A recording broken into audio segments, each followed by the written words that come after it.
So now it's come out of the cave rather cranky and trying to attack me. So I'm flat out swimming for the surface and this thing's at my feet, like just nipping at my fins. Okay, allow me to tell you the story of my unfortunate self-inflicted shark attack.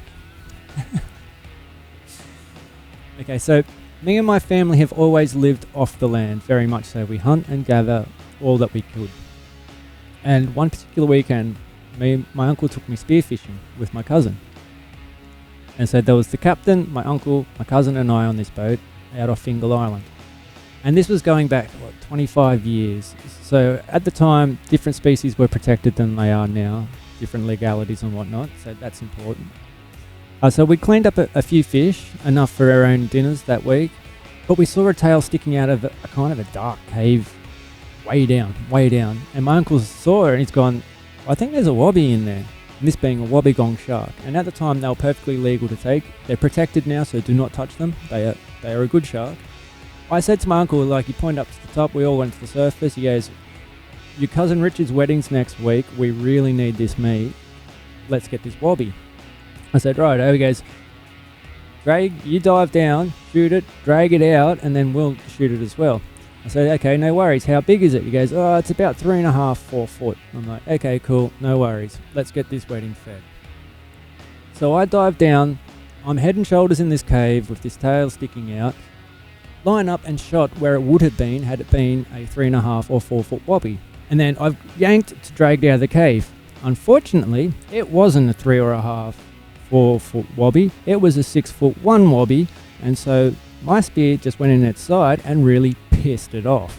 So now it's come out of the cave rather cranky and trying to attack me, so I'm flat out swimming for the surface and this thing's at my feet, like just nipping at my fins, my flippers. My uncle and cousin, true to their word, they were on the other side of the cave. They then put a spear in the head of it and dazed it, didn't kill it. So now we all had our spears, and so when you're spear fishing, you've got a spear with a rope attached to the spear, which is then tied to the gun, which is your gun's then got a rope attached to it tied to a buoy floating on the surface. So being there was 3 of us, we all had a spear with the rope and our guns, and we had it in hand, and we all swam in different directions to make a big triangle. And so if the shark swam at any one person, the other 2 people had to pull it away from him. So we swam in that formation all the way over to the boat, where my uncle then jumped in the boat with the skipper of the boat. Then they pulled the shark in. And this shark was large and very, very annoyed, so even the skipper had to jump out of the boat into the water because this shark was thrashing around. It was destroying the boat. Thankfully it all ended well. Everyone was fed at the wedding and everyone had a good time.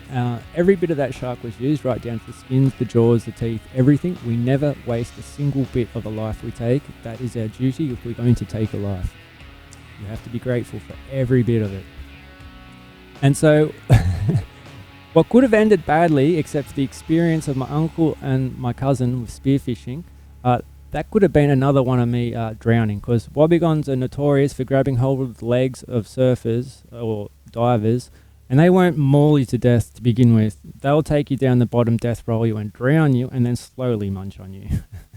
So yeah, close call, fun story. Rock on.